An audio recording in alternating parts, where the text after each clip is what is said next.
Oi, gente! Essa revisão vai ser a respeito de uma das obras que são solicitadas na avaliação de literatura do vestibular seriado da UPE para os alunos do segundo ano. É o romance Memórias de um Sargento de Milícias, do Manuel Antônio de Almeida. O que é importante a gente começar lembrando a respeito desse romance? 4 elementos muito importantes que vão conformar essa trama. A primeira delas é o cenário, porque tem um elemento bem interessante aí. A classificação que a gente dá para a Memória de um Sargento de Milícias é de um romance urbano, porque ele se passa na cidade do Rio de Janeiro, onde a gente vai ter a corte. E ele vai mostrar os costumes daquela população, que vai ser aquela da maior cidade, população mais urbanizada do Brasil naquele momento. No entanto, os romances urbanos do século XIX, eles eram todos romances que se passavam no presente dos leitores. Esse é um dos critérios que a gente usa para diferenciar os romances do romantismo. Os romances urbanos e regionalistas se passam no presente dos leitores e os romances históricos e indianistas se passam no passado dos seus leitores imediatos, pessoal do século XIX. Mas Memórias de um Sargento de Milícias se passa num período que é anterior ao dos seus leitores. Ele se passa no tempo do rei, em que a gente tinha a presença de Dom João VI como o rei do que vai se tornar o Reino Unido de Portugal, Brasil e Algarves, tá? Não é mais um período em que o Brasil é apenas colônia, mas ainda não é nem o período regencial, nem o período do Império, tá? Segundo ponto importante, que esse é um texto bem diferente em relação ao que os românticos, os escritores românticos costumavam produzir, porque tem muita comédia nesse texto. É uma característica que, de certa forma, antecipa um pouco um elemento do Machado de Assis, que é o humor. Nesse caso, é uma comédia mais escrachada, o humor do Machado é muito mais sutil, e essa comédia é escrachada porque os personagens eles são cômicos e são muito caricatos, e eles têm muitos defeitos de caráter. Não são pessoas admiráveis, são pessoas que estão sendo satirizadas, que têm seus aspectos ridículos. E o Leonardinho em si, que é o protagonista dessa história, ele é um pícaro. Pícaro é um malandro. O Leonardinho, desde criança, ele tem um comportamento que ele não quer ter responsabilidades. Ele, por exemplo, não gostava de estudar. O negócio dele era ficar para lá e para cá na cidade, vagabundeando, sem estudar, sem trabalhar e fazendo pequenas estripulias. Então, o Leonardinho, ele é um personagem cômico com vários defeitos, tá? É um outro ponto que também destoa dos personagens românticos típicos. Os personagens românticos típicos são aquelas figuras idealizadas que a gente admira muito, tanto por seus aspectos físicos, porque eles são sempre muito bonitos, né, estonteantemente bonitos, como também porque o caráter dos protagonistas é um caráter ilibado, é um caráter admirável, ou é um caráter que se torna admirável quando a gente pensa, por exemplo, no Fernando Seixas em Senhora, tá? O terceiro ponto são as relações de classe e de favor. E, de novo, aqui esse livro antecipa características que Machado vai aprofundar e que vão ser um dos grandes centros da obra de Machado de Assis depois. Porque os personagens desse recorte, ao invés de serem personagens da elite, como os românticos costumavam abordar, são homens livres, mas que são pessoas que precisam trabalhar para sobreviver. O padrinho, né, do Leonardinho, o homem que cria ele, tem a função de pai na trama, ele é um barbeiro. Ele precisa trabalhar para sobreviver. E essa recorrência de favores é uma coisa que vai acontecer em alguns momentos nessa obra. A madrinha do Leonardinho, em alguns momentos, ela está tentando arrumar um emprego para ele deixar de ser malandro. E como é que ela vai conseguir esse emprego? Com contatos que vão favorecer. Traga o menino aqui que eu arrumo uma coisa para ele. Não é por meritocracia, não é porque o Leonardinho fez alguma coisa que ele se educou, que ele se dedicou para ele conseguir. É pela relação de amizade, de favoritismo, que vai ser muito criticada por Machado depois. E ele vai aprofundar isso aqui quando a gente chegar lá no realismo, no período realista. Vem cá, mas tudo que você trouxe até agora é bem diferente do romantismo. Por que essa obra é considerada romântica? Ah, minha gente, porque mesmo Leonardinho sendo um malandro, mesmo ele não sendo essa pessoa admirável, ele tem sentimentos honestos. E a relação que ele vai ter nessa história, que é desde o início, quando ele começa a gostar de Luizinha, é uma relação que é absolutamente sincera. Mesmo quando ela parecendo ela não sendo uma menina linda e maravilhosa, com aquelas características idealizadas, ele gosta dela sinceramente. E quando ele quer se casar com ela, ele quer se casar porque ele gosta dela como ela é. Algumas outras pessoas é que vão pensar nas vantagens desse relacionamento, mas não o Leonardinho, tá? Então, desde sempre ele tem esse sentimento sincero, e quando ele atinge o final feliz, românticos fazem finais muito felizes ou muito trágicos, quando a gente tem o final feliz no desfecho dessa história, é porque ele pode se unir a essa moça que é o amor verdadeiro da vida dele, e eles poderão ser felizes para sempre. Um finalzinho bem conto de fadas nessa história. Para a gente treinar, eu trouxe uma questão do ITA, da prova de 2017 do ITA. Olha só o que diz o enunciado. O livro Memórias de um Sargento de Milícia, de Manuel Antônio de Almeida, mostra como no Brasil os agentes do poder costumam por vezes confundir as esferas do público e do privado. Como afirma o narrador no capítulo 45, já naquele tempo, e dizem que é defeito nosso, o empenho, o compadresco, era uma mola de todo o movimento social. O que é que ele quer falar com esse compadresco? O que é que significa? Relações de compadrio, de compadres. Então, de pessoas que têm relações afetivas próximas e se favorecem uns aos outros por conta dessas relações de afinidade, de afeto, de amizade. No enredo, isso é ilustrado pelo comportamento de Vidigal, quem é Vidigal mesmo? É o Major Vidigal, que prendeu o pai do Leonardinho, o Leonardo Pataca, quando ele está fazendo aquele feitiço para a cigana se apaixonar por ele. E ele vai estar muito empenhado, em vários momentos da trama, a prender o Leonardinho, tá? E vai chegar um momento em que esse Major Vidigal, ele vai cair nessas relações de compadrio. Ele vai favorecer alguém, não porque aquela pessoa merece, mas porque é uma relação de amizade que vai ser invocada para que esse favorecimento aconteça. Aí olha só, quais são as razões que a questão propôs para isso. Teve na infância uma educação familiar muito permissiva, que lhe afrouxou o caráter. Sempre foi, desde menino, resistente aos valores éticos ensinados pela escola e pela igreja. Teve expostas suas desventuras amorosas, sendo muitas vezes objeto de chacota coletiva. Optou por interesse pela carreira de meirinho, respeitada e promissora na época.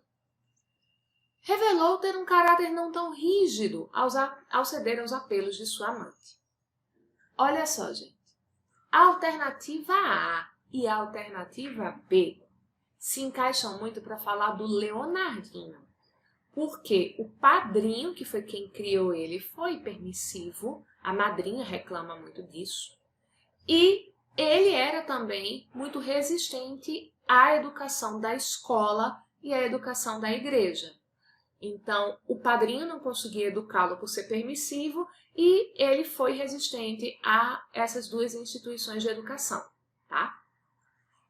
Quem teve desventuras expostas e foi objeto de chacota, a gente acabou de falar dele, foi o Leonardo Pataca, o pai do Leonardinho, por exemplo, com a história da cigana.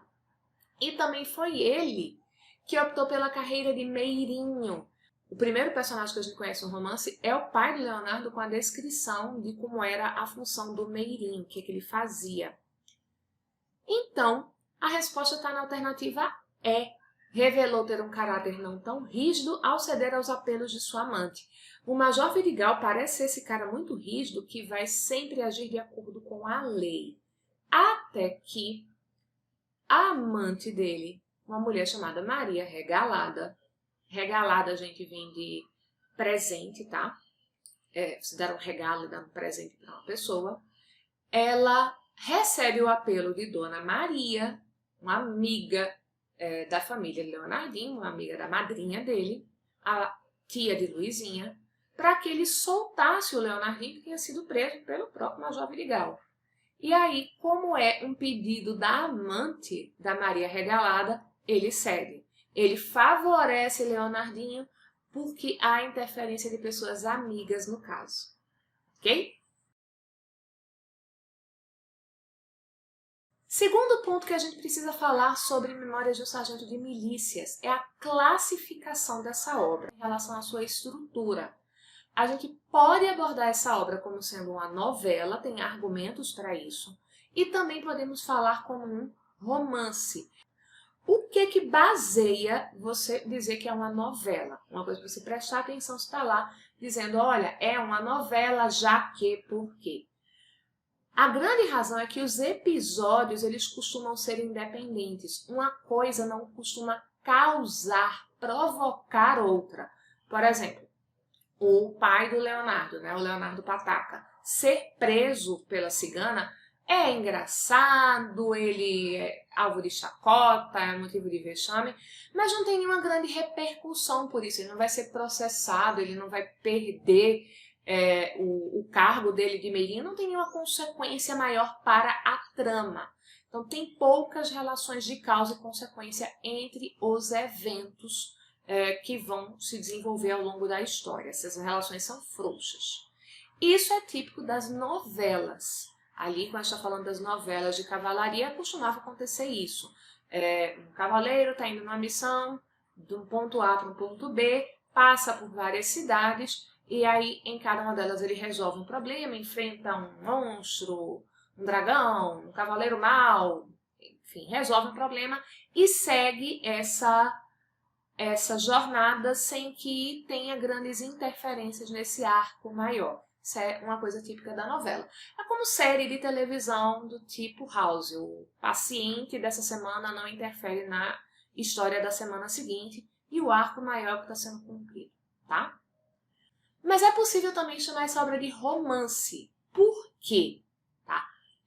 Apesar desses episódios serem independentes, eles vão ilustrar o conflito entre o indivíduo e a sociedade, que é a grande base do romance. Enquanto a gente tem na novela de cavalaria, na epopeia, o herói que luta em nome da sociedade, o romance vai mostrar o herói em conflito com a sociedade. No caso do romance romântico, é a individualidade do herói contra as regras, as convenções sociais. Se esse herói consegue manter a sua individualidade apesar das pressões sociais, temos um final feliz. Se ele não consegue, a gente tem um final trágico. E essa relação entre a individualidade do protagonista e a sociedade dá uma totalidade, dá uma noção da totalidade da existência. Então a gente vai ter nessa obra uma totalidade da existência no conflito entre a individualidade do Leonardinho e a sua malandragem, a sua recusa pelas convenções, esse caráter muito individualista dele, que é uma base para a gente falar sobre romantismo na obra, e como é que o tempo todo as pessoas estão tentando fazer com que ele se comporte. E aí uma coisa interessante sobre essa obra é que, principalmente, ela pode ser relacionada à novela por causa de um tipo de produção que foi muito feita na Espanha, ali no finalzinho do século XVII, início do século XVIII, que eram as novelas picarescas, em que esse personagem malandro, que eu já falei para você que é o pícaro, ele costuma fazer uma viagem de uma cidade para outra no território da Espanha, e para ele sobreviver nessa viagem, ele vai usar a esperteza para fazer pequenos golpes, enganar as pessoas para ir conseguindo sobreviver e conseguindo aquilo que ele quer. De certa forma, o Leonardinho faz isso porque ele está andando pelo Rio de Janeiro todo e ele vai com a lábia dele, ele vai com a malandragem dele, convencendo as pessoas a ter certas vantagens, a conseguir algumas coisas, tá? Aqui nessa questão, está se pressupondo que a obra é um romance. Vamos dar uma olhada? A respeito da obra de Manuel Antônio de Almeida, Memórias de um Sargento de Milícias, entende-se que o romance recebe tal título porque a narrativa gira em torno das memórias do protagonista, Leonardo, narradas em primeira pessoa. E aqui uma coisa interessantíssima sobre essa obra que de novo se destaca do mais comum do romantismo. A obra não é narrada em primeira pessoa. Os textos românticos, os romances do romantismo costumam ser narrados em primeira pessoa porque isso traz aquela carga de subjetividade que o texto romântico tem em alto grau. Mas esse texto não, ele é narrado em terceira pessoa. E é até interessante você dizer que ele é um texto de memórias, sendo que as memórias costumam ser escritas pela pessoa que está sendo biografada, uma autobiografia, e nesse caso não.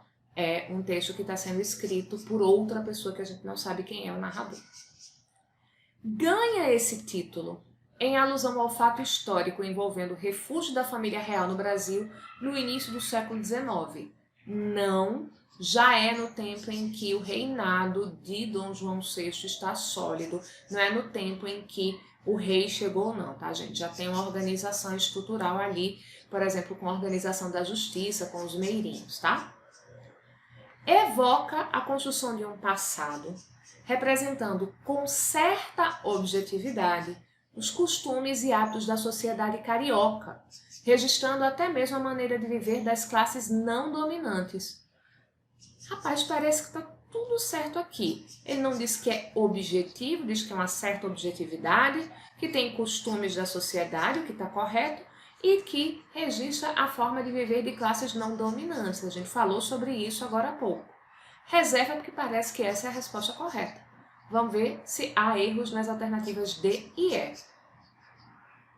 Se refere às memórias de um narrador póstumo em relação aos acontecimentos da vida de Leonardo. Por isso, a obra se caracteriza com foco narrativo em terceira pessoa. Tem foco narrativo em terceira pessoa. Acabei de discutir isso com vocês. Mas não é um narrador póstumo. Isso aqui não é Memórias Póstumas de Brás Cubas. Quem conta a própria história depois que morreu é o próprio Brás Cubas, em primeira pessoa, não em terceira. Tá misturando autor, livro e foco narrativo aqui. Não. Última alternativa. Se configura como uma permutação dos costumes e valores da sociedade brasileira da época, cujo teor documental se sobressai ao valor literário. Bom, provavelmente como permutação dos costumes e valores, aqui o autor está fazendo referência a o romance representa uma sociedade que está mudando a sua visão de mundo, os seus valores e os seus costumes. E não, esse texto está bem ali, no meio do romantismo, durante um período de estabilidade do Império. Então a gente não tem uma sociedade que está mudando os seus costumes e valores, não, tá? Muito menos a gente poderia validar que o valor de documento é maior do que o valor literário. Inclusive porque essa sociedade é uma sociedade idealizada, tá? Esse é um elemento de romantismo que esse texto continua a ter. É bom a gente falar sobre isso agora. Não existem conflitos de classe nesse texto. E essa é uma das características que fundamenta a gente falar nele como uma obra do romantismo. Embora você tenha homens livres e pobres, não tem em nenhum momento o questionamento de por que existe uma elite ou de você representar como essa elite explora tanto esses homens livres pobres como os seus escravos. A idealização de relações sociais harmônicas sustenta essa obra como uma obra do romantismo. No entanto, ela tem características pré-realistas sim, por causa dos defeitos de caráter dos personagens, inclusive na infância, porque Leonardinho é uma peste, e os românticos eles idealizavam a criança sempre como anjo, né? Sempre que o romantismo vai falar de uma criança, ele está falando de um anjinho. E o foco em uma classe que não é privilegiada, que é uma classe de trabalhadores, que é uma coisa que a gente vai ter no naturalismo e que a gente vai ter no realismo como um movimento literário, ok? Vamos dar uma olhada em uma das questões da prova da FUVEST de 2011 a respeito dessa obra, que é uma das questões em que a gente vê muito claramente essa questão da idealização das relações sociais, tá? Sempre a gente dá uma olhada primeiro no enunciado, mesmo que seja uma questão que exija a leitura do texto, porque lendo o enunciado e conhecendo as alternativas antes, você vai para a leitura do texto com um foco maior. Você sabe o que você vai ter que procurar lá. Diz o enunciado dessa questão. Nesse trecho, em que narra uma cena relacionada ao tráfico de escravos, o narrador não emite julgamento direto sobre essa prática. Ao adotar tal procedimento, o narrador revela-se cúmplice do mercado negreiro, pois fica subentendido que o considera justo e irrepreensível. Antecipa os métodos do realismo-naturalismo, o qual, em nome da objetividade, também abolirá os julgamentos de ordem social, política e moral. Prefigura a poesia abolicionista de Castro Alves, que irá empregá-lo para melhor expor a execração pública, o horror da escravidão. Contribui para que se constitua a atmosfera de ausência de culpa que caracteriza a obra. Mostra-se consciente de que a responsabilidade pelo comércio de escravos cabia, principalmente, aos próprios africanos e não ao tráfico negreiro. Vamos olhar agora o texto e aí a gente vai comentar essas alternativas, tá bom? Todo barbeiro é tagarela. Quem é o barbeiro? É o padrinho Leonardo, tá? Tá falando do passado dele antes de ele se tornar o padrinho do Leonardo menino e cuidar dele, porque ele é abandonado pelos pais. Todo barbeiro é tagarela, e principalmente quando tem pouco o que fazer. Começou, portanto, a puxar conversa com o freguês. Foi a sua salvação e fortuna. O navio a que o marujo pertencia viajava para a costa e ocupava-se no comércio de negros. Era um dos comboios que traziam fornecimento para o Valongo e estava pronto a largar. "Ô mestre", disse o marujo no meio da conversa, "você também não é sangrador?" "Sim, eu também sangro." "Pois olhe, você estava bem bom se quisesse ir conosco, para curar a gente a bordo. Morre-se ali que é uma praga." "Homem, eu da cirurgia não entendo muito." "Pois já não disse que sabe também sangrar?"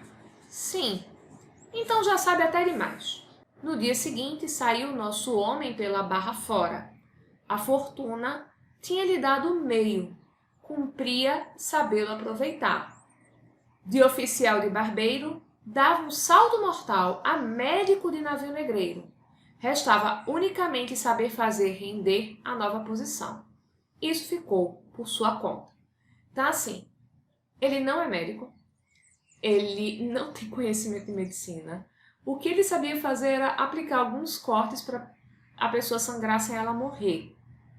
E isso faz com que ele seja convidado por um marujo para que ele esteja a bordo e tente manter as pessoas escravizadas, principalmente, mas não apenas, vivas no caminho para a costa, para que esse navio possa lucrar mais. Ele também vai estar, evidentemente, à disposição dos marujos, mas o objetivo aí era manter essas pessoas escravizadas vivas. E note que foi dito que morria muita gente nos navios. E note que foi dito que morria muita gente nos navios, mas isso é dito, gente, sem nenhum comentário negativo. É a falta do julgamento direto de que falou o enunciado, tá? Continua o texto. Por um feliz acaso, logo nos primeiros dias de viagem, adoeceram 2 marinheiros. Chamou-se o médico, ele fez tudo o que sabia. O médico é o barbeiro, tá? Não é um médico de verdade. Sangrou os doentes e em pouco tempo estavam bons, perfeitos. Com isto, ganhou imensa reputação e começou a ser estimado. Chegaram com feliz viagem ao seu destino. Tomaram seu carregamento de gente e voltaram para o rio. Graças à lanceta do nosso homem, lanceta que está vindo, gente, como uma lança pequena, né, que ele vai usar para furar o corpo das pessoas. Graças à lanceta de nosso homem, nenhum só negro morreu, o que muito contribuiu para aumentar-lhe a sólida reputação de entendedor do riscado, assim como se ele entendesse do tratamento médico para salvar vidas, que ele não entende, ele entende de cortar a gente e fazer as pessoas sangrarem. Vamos voltar agora para as alternativas. O narrador, quando adotou o procedimento de não comentar, revela-se cúmplice do mercado negreiro, pois fica subentendido que o considera justo e irrepreensível. Não dá para a gente chegar a dizer que está sendo considerado justo e irrepreensível, tá? É uma extrapolação. A gente não tem indícios textuais para identificar que esse narrador está considerando essa situação justa. Antecipa os métodos do realismo e naturalismo, qual, em nome da objetividade, também abolirá os julgamentos de ordem social, política e moral. Não, gente, tem julgamento assim, desse tipo, no realismo e naturalismo, sim. Prefigura a poesia abolicionista de Castro Alves, que irá empregá-lo para melhor expor a execração pública o horror da escravidão. Castro Alves comenta muito claramente o que ele pensa da escravidão. Não existe essa ausência de julgamento direto, pelo contrário, ele tem um posicionamento que é muito claro em seu texto. Contribui para que se constitua a atmosfera de ausência de culpa que caracteriza a obra. Está aí a resposta correta dessa questão. Não tem culpa. É naturalizado, não chega a ser considerado justo e irrepreensível, mas é uma prática que é considerada natural, normal, ninguém questiona, a sociedade funciona muito bem assim e está todo mundo muito bem sem ter conflitos com isso. Era o que eu tinha destacado quando comentei com vocês a idealização das relações sociais da obra. A alternativa é aquela alternativa que disse que havia uma responsabilização dos próprios escravizados pela sua condição. Isso não foi feito no texto. Eu espero que a resolução das questões e os lembretes de hoje ajudem você nesse momento de revisão para a prova do vestibular seriado. Bom estudo, um beijo, até a próxima!